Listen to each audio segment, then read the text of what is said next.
Hey everyone, welcome back to my channel. My name is Matilda, and if you're watching for the first time, where have you been all my life? So I typically talk about home and living, life and struggles, and life and lessons.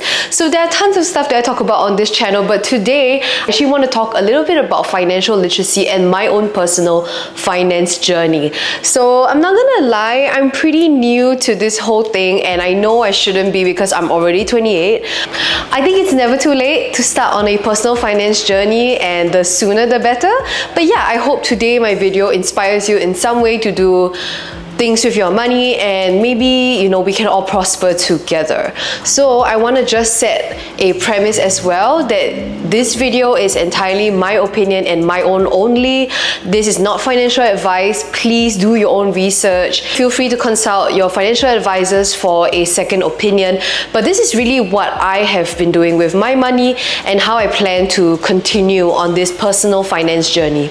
So yeah, all the disclaimers are done, let's move on. So I have my trusty laptop along with me, and basically I did a whole bunch of things when starting on this entire personal finance journey. And the first thing that I did was actually consolidating an inventory of all my money sources and basically where I've parked my money into what bank account, into which trading platform, etc. So I have a whole list on my Notion page here that basically says, okay, in this account I have this amount, in this account that amount, in a travel card I have this amount, and in my investments I have this amount, and loaned amounts that I've loaned to the people I love, that is in a separate column altogether. So I think that's a good way to start off everything, by inventorizing every single income source that you have or bank account that you have. After I've inventorized everything, as you can see over here in a really short screenshot, I will actually have a total tallied amount, and this is the part where I will discern, okay, I have this amount left that is freely just roaming around. It's not doing anything at all. I should probably think of doing something with it, such as putting it away in investments. So on another slide as well, I will have a list of all my fixed expenses. And in terms of expenses, we're really talking about things like my insurance, my phone bill, my rent. I think these three categories are the biggest things that I always have to pay for, either on a monthly or an annual basis. I also have things like subscriptions that will definitely play a part, because every month this money is just basically leaving my bank account because of the services that I've purchased. So yeah, having a good idea, totality of your income sources, your current bank account balances, and then also having your expenses, fixed ones that are out of your account every month, that's a good start to having a full idea of how your finances look like. So I actually decided last year in 2024 that, okay, look, if I don't hide my money from myself, I will end up spending it. So that is primarily the main reason why I wanted to push myself to go and read up on all the different investment tools out there, and where I can basically hide my money from myself, because I am my own biggest enemy, to be honest with you. So that's where I decided, okay, you know what, like for 2024, I'm going to dedicate around like $10,000 just to hide it in different places. And 10,000 meaning that it's not the amount that I'm looking at for CPF. So CPF is one way that I'm trying to hide my money away from me, but CPF is like gonna be a every year annual decision for me to put in like 8,000 under the special account, which is my retirement account. So yeah, it's not counting that, but 10,000 is really for all my other investment tools, such as things like parking it in a fund, or putting into T-bills, or even buying stocks. So, and also crypto. Yeah, so crypto is one thing that, okay, so we'll just go one by one, and basically I will talk about the fund that I chose. Chocolate Finance, purely because the per annum rate was quite high when it first started. I think they would give you about like 4.5% per annum for interest if you put in your first 20,000. So I thought that was really good, but unfortunately now they've revised the rates, and I'll leave the rates here as well. And another way that I wanted to put my money somewhere and hide it away from myself is actually through the T-bills, which is treasury bills in Singapore. And the rates here, sometimes the yield can be quite good, around 3% and above. But now, if I'm not wrong, there was like a recent news that said that it's about 2.99% for the yield. So you have to read up on the T-bills. The T-bills also require you to create a CDP account. And look, I know this is very, very overwhelming. Trust me, it was for me as well, but I swear, like, I'm hoping that this is all worth it one day. But basically, the CDP account, you have to create it first before purchasing the T-bills, and after you get the T-bills, it will turn up in your CDP accounts. So that is another way that I've been trying to hide my money, which is purchasing T-bills, stocks and shares. To be honest with you, I tried to consult as many people that I knew who were actively already trading in the stock and share market. A lot of them will tell me very similar advice, such as, okay, you know what, just go for your very stable chips and your stocks and go for the S&P. And basically just, it's a long-term game, and you're not obviously doing this like full-time, you're not trading full-time, so you can't be monitoring the markets all the time. So these would be like the safest stocks in some ways. Okay, look, once again, this is not financial advice, do your own research. But yeah, the S&P 500 is like a fund that invests all your money into 500 different tech companies. It could be like your Apple, Tesla, etc. But yeah, I think the only reason why I chose that one was because it seemed quite steady in terms of its graphs. But look, like, honestly, I'm very, very noob at it still, so please don't take my word at face value.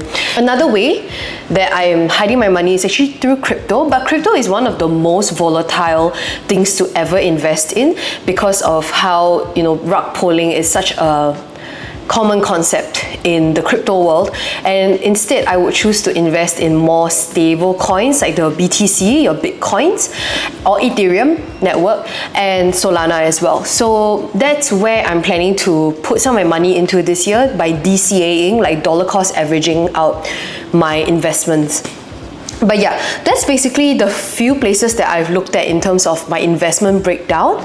And I don't think I've looked at any other investment places such as like other unit trust funds, just purely because I'm not so sure whether I trust them just yet in terms of like the really high per annum rates, right? I'm just like a bit sussed out by it. So I don't know whether I trust any of them. And also in terms of insurance plans as well, I don't know whether insurance is a place where I will go to for investments, but it's more so for like your hospital, critical illness and coverages. So I'm not so sure whether I would look at that this year. But anyway, if I do come into it and if I do find a good fund, etc., I'll probably share it with you guys here. But so far, these are the few places that I've been looking at in terms of parking and hiding my money in.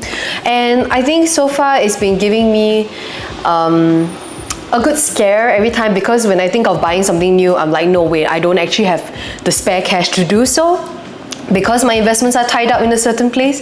But yeah, that's basically how I've been doing my investment breakdowns. Another part of financial literacy that I've discovered last year is that, damn, I'm really not maximizing on my credit card use.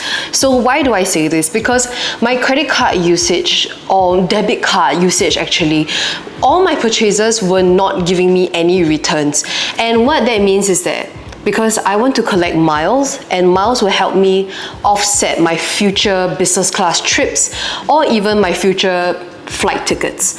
And also, along with credit cards, there are so many other benefits that we don't often talk about or is seen, such as like lounge access, or you get, you know, certain privileges depending on the type of credit cards that you're using. So I thought, you know what, it's about time I get myself educated in this part of the finance world and make use of whatever privileges I can based on these credit cards. Credit cards that I really wanted to prioritize, because once again, I'm team miles, and I've talked about this on TikTok, I've talked about this on Instagram as well. I'm team miles, so I will want to maximize every dollar to its maximum amount of miles it can give me. So currently I am using, I think, 3 to 4 different cards to help me get to that point where I'm able to unlock a crazy amount of said miles.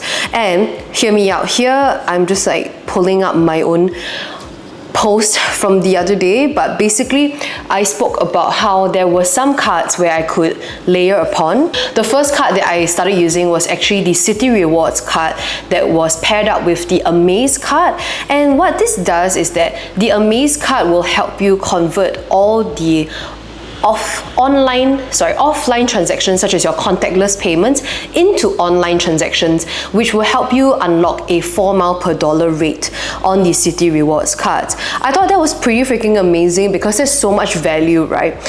And another one that I had was the UOB Visa Signature. And similarly for this one, I thought the only caveat was that you have to spend a minimum of $1,000 every month to be able to unlock that 4 miles per dollar. But you know what? 4 miles per dollar is still a great thing. And because I'm a digital nomad currently, right, I'm constantly always flying and spending a lot of money in terms of my travel. So that means I also needed a travel credit card that will help me unlock the most amount of miles. And for me, this case was actually the UOB Ladies Card account. This UOB Ladies Card, which unlocked 6 miles per dollar for me. So this one was actually quite lucrative because if you actually have a lot of spare cash hanging around, you can unlock up to, I think, 10 miles per dollar, which is pretty freaking insane. But I didn't have that set amount. I think it was like above like 50,000 or something you can put into one savings account, and then you can unlock that miles per dollar. And once my first 2 cards have finished, because I don't really spend a lot within a month, so if I do overspend the 2,000, I will have another card, which is a Citi Premier Miles card, which will help me unlock 2 miles per dollar on foreign currency spend. And that is very useful because I'm actually here in Bangkok right now filming this video.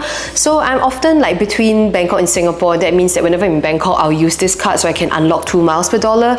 And yeah, I think there were other cards that I was looking at, but I'm not really going to discuss it in this video right now since I haven't fully done the research for it.